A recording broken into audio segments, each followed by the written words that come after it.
one vitamin that was found almost 100 years ago that is still pretty unknown by the average American. That vitamin is vitamin K. And there are actually two different types of vitamin K. The first is vitamin K1, called a phytoquinone, and that's found in leafy green vegetables. The second is vitamin K2, called a minoquinone, and that is found in fermented foods, some animal products, and also some dairy products. Both variations of vitamin K are important nutrients for our blood that affects blood clotting, calcium metabolism, and our overall heart health. This is because of the role vitamin K, particularly vitamin K2, plays in depositing calcium in the body. And with adequate levels of K2, your body doesn't end up with a buildup of calcium in your arteries, particularly around your heart. But if you're low in K2, you don't have enough K2 to be cleaning and flushing out those arteries, so there begins to be calcium buildup in your arteries. And if that occurs near or around your heart, you're at a much higher risk for heart disease and high blood pressure. In one study, people with the highest intake of vitamin K2 were actually 52% less likely to develop artery calcification, and they had a 57% lower risk of dying from heart disease.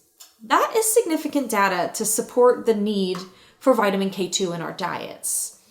Now, you can get K2 from animal products like dark meat chicken, pasteurized egg yolks. You can get it in pork chops and in some cheeses, especially fermented cheeses.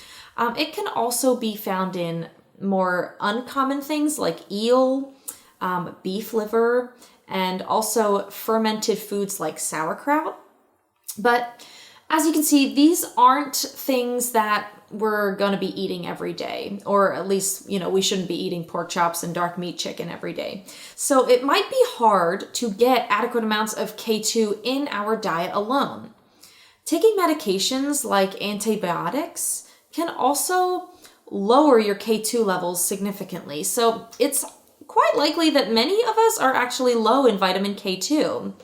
Now, if we're eating more dark meats and cheeses, that's just not really an option, and it shouldn't be an option. It's just not healthy. So there are supplements out there that we can take that will boost our K2.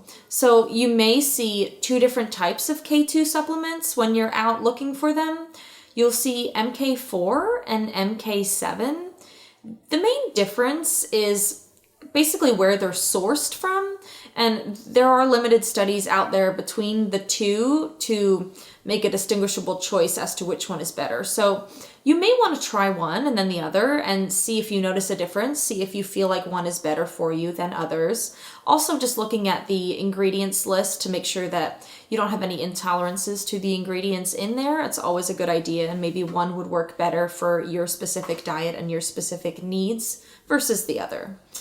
You can also get these vitamin K2 supplements in combination with another vitamin, especially vitamin D3, because these are often used together in the body. So you'll find them together, and that's honestly a really good option as well. On a little side note, if you do decide to take vitamin K2 supplements, our bodies can be more efficient with the absorption and actually get more out of the supplement if we take it with some kind of fat, a healthy fat, of course, but as vitamin K2, it's a fat-soluble nutrient, so we actually need to take it with fat for our body to be able to use it effectively. That's why we find more K2 in fatty meats and animal products and less of this important vitamin in the lean meats and, those meats that we are recommended to eat more of because they're better for us. Of course, before taking any new supplements, it's always a good idea. Discuss it with your doctor first. Depending on your specific needs, your current diet, your medical conditions, the doctors will be able to tell you if it's right for you. But adding a vitamin K2 supplement, it may be helpful in improving your cardiovascular health and preventing heart attack and heart disease. So I hope you consider it.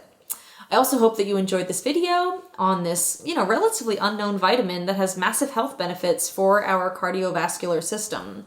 Let me know what you want to hear next in the comments below. Subscribe for more simplified nutrition videos, and I will see you next time, everyone.